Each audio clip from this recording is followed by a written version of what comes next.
Alright, 6th graders, we're now in our social and emotional learning packet on page 4. One of the first things I'd like you to do this week is create a schedule. You can read through this. All our schedules and daily routines have been flipped upside down. We are creatures of habit and routine. For many of us, when we do not have those daily routines, it can cause us stress and anxiety.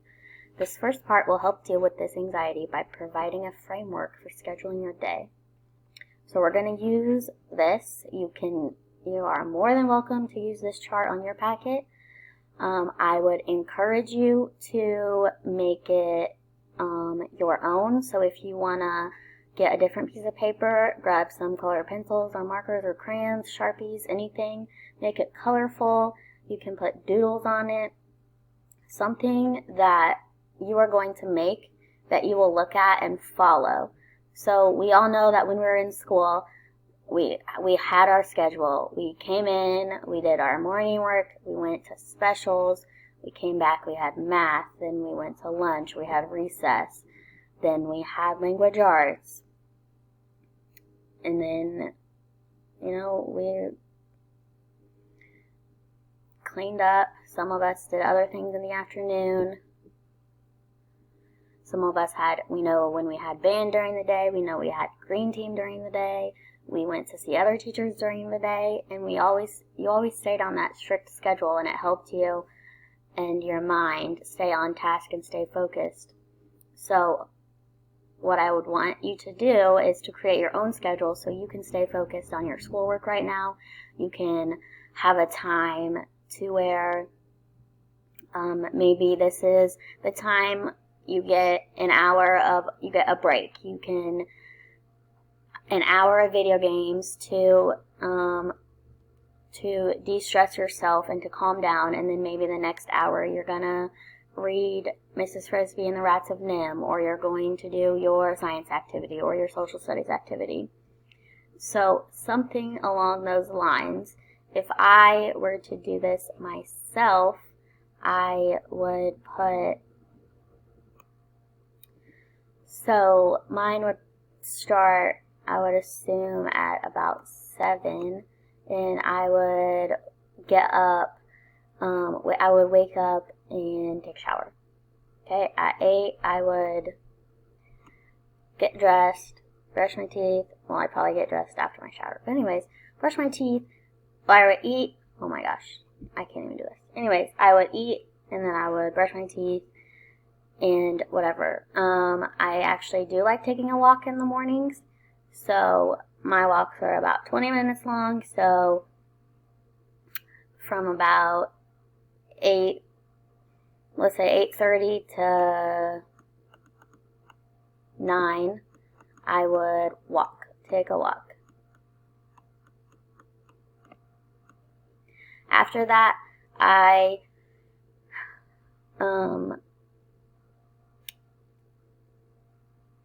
like to just take a minute and relax, not anywhere more than 10 minutes. After that, I go ahead and get on my computer and I start working, whether that's calling your parents, texting them, keeping you guys updated. I do a lot of that stuff. I also plan in my calendar what I'm going to do for the next week. So if you're in my class, then at 11:30, from 11:30 to 12, you would put class Zoom meeting. From 12 to 1, if you come to my math help session, because any 6th grader can, you would write that from 12 to 1. From 1 to 2 or 1 to 2:30, like it was on Tuesday, maybe you are joining a book club for the Rats of Nim. So if that is what you're doing, then definitely put all of your Zoom meetings you have with your other teachers in there in your schedule so you can have something to look at to know what you're doing each day. And make sure you do give yourself a break. like my breaks are walks. So in the morning I walk, in the afternoon I walk, and in the evening I walk. So this schedule only goes up to 2:30, which is fine because your school day ends at 1 or 2. I think it ends at 2. I'm not sure. Okay. So I just want you to have activities in place until 2:30. Right? You see this SEL choice board. You have a choice board right here that you need to choose one or more activity to do every day. Check them off. Kind of like bingo. You can do that. You all have a math activity to do every day. You have a language arts activity. You all have to read every day. Please put a lunch break in there for yourself. And you know what? If you want to go outside for 30 minutes and pretend it's like recess at school, then go for it.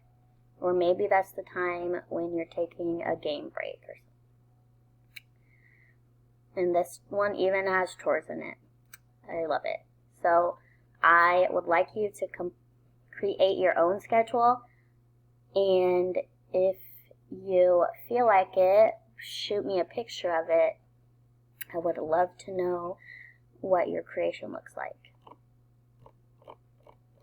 As for the lesson for this week, the role of emotions. So our objective, identify why adolescents' emotions are especially intense and analyze how emotions affect decision making.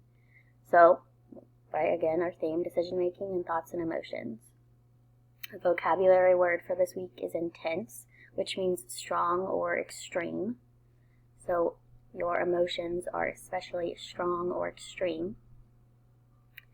Emotional knowledge is a powerful part of what students learn in the Second Step program. Students need to understand that although emotions provide important information, fast emotional reactions can lead them to act in ways they'll regret. This helps prepare students to think about the decisions they make rather than react to their emotions. So, warm up. Emotions that you felt in the last 2 days. Write down as many as you can remember. So, you got it? Write down your emotions. And then choose an emotion from this list and write about what happened to make you feel that emotion. You all know your emotions, and you know you have quite a few during the day. So choose one of them and write about what happened to make you feel that emotion. Okay, look at your list of emotions and circle any that felt really intense. And why do you think they were so intense? What do you do when you feel an intense emotion? Alright, so you have a list of emotions: frustration, boredom, sadness, excitement, jealousy, and calmness. Express your opinion with someone else about whether each of these emotions are helpful or not. Explain why or why not. Then listen to the other person's opinions. So, talk to your brother, your sister, your niece, your nephew, your uncle, your aunt, your grandma, grandpa, mom, dad, brother, sister. I'm not sure if I said that already. Talk to anyone. Text your friend about it. Talk to them about it. FaceTime them. Write down what you might do when you experience one of these emotions.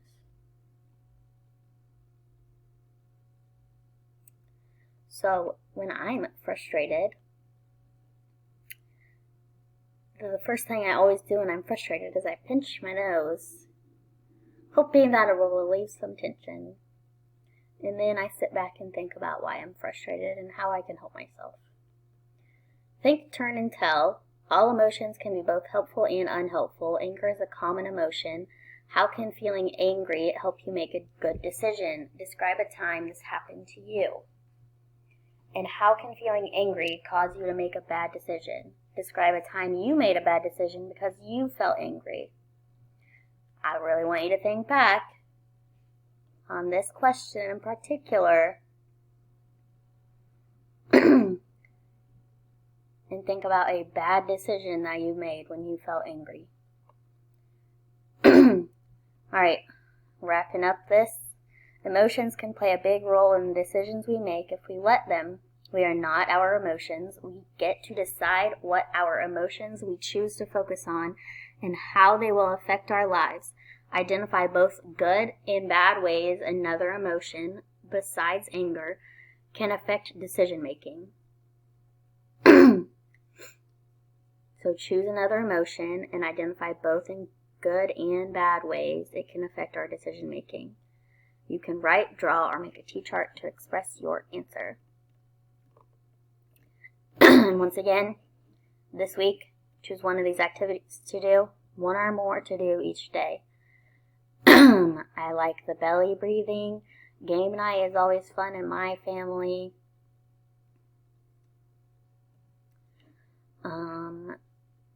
An energy check-in is good just to keep track of your energy and how you're feeling. Everyone loves a good movie. So, try to do at least one of these a day, if not more. Well, okay. That is it for social and emotional for the first week for you 6th graders. See you later.